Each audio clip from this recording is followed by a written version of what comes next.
So if you think the media is bad now, as probably 95% of my audience does, it's about to get a lot worse. Time Inc. to be acquired by company backed by Koch brothers. Wow.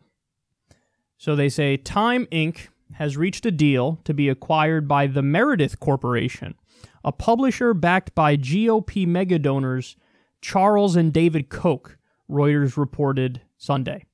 Meredith said it had reached a $1.84 billion all-cash deal to acquire the company, according to Reuters.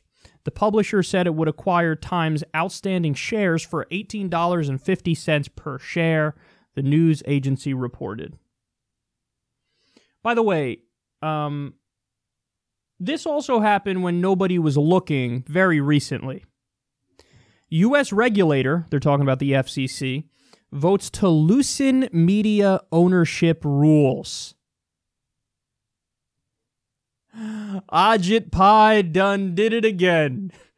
Probably the biggest sellout in America is Ajit Pai. So some of you might think, well, I don't, like, why do the Koch brothers even want to get involved in something like media? Well, similar reason as Rupert Murdoch and why he would want to get involved. Say why virtually any billionaire would want to get involved. Propaganda. So if you are a mega rich elite,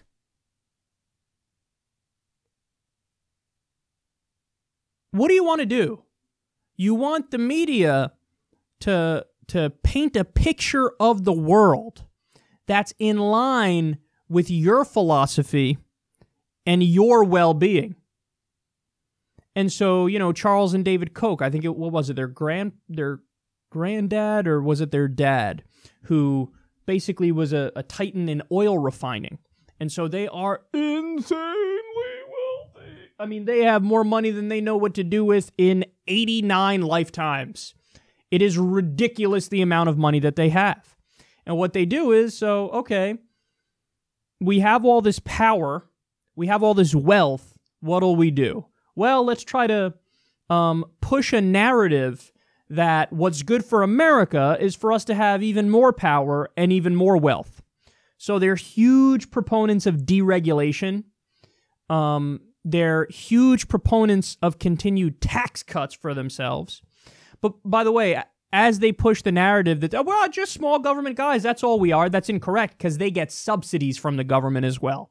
And they're in favor of those subsidies. So corporate welfare is great when it's for me. But regular welfare to, like, I don't know, feed fucking kids? Blech, gross, get away. We need to try to get rid of that. These guys are against raising the minimum wage. They fight increases in the minimum wage. These are some of the characters who are for those preemption laws. You know what those are? That's where they say, where state governments say, hey, listen, I know there are a few localities and cities around here who are trying to raise the minimum wage, for example, but what we're going to do in the state government is we're going to pass a law that preemptively bans you from raising the minimum wage, and in some cases, preemptively bans you from having paid vacation time by law or paid maternity leave by law. So, I mean, loathsome characters. And now they want to control the media, and when they control the media, what they're going to do is push an agenda that's pro-tax cuts for them, of course, not for you, please, don't be silly. The Republican tax plan raises taxes on everybody making $75,000 a year or less. But also climate change. They're big-time climate change is a hoax guys, and so they're going to want to push that narrative through the media. So, you know, hey, maybe it's a bad thing when a handful of mega elites get to control the flow of information. Just a thought. Just a thought. You know, a lot's made about, like, the U.S. We love to go, RT, fucking RT, God, state media doing the bidding of Putin, terrible. In the United States, we're having fewer and fewer corporations that give us our information. So I think it's like 6 or something, but now since the FCC is getting rid of more media consolidation rules, that's going to become less and less. So at some point it'll be, 3. It might already be 3. I don't know. And it'll just get less and less until there's, one billionaire oligarch McFuckface who makes Eat the Poor Network, EPPN or EPNN, and that's where all our news and information comes from.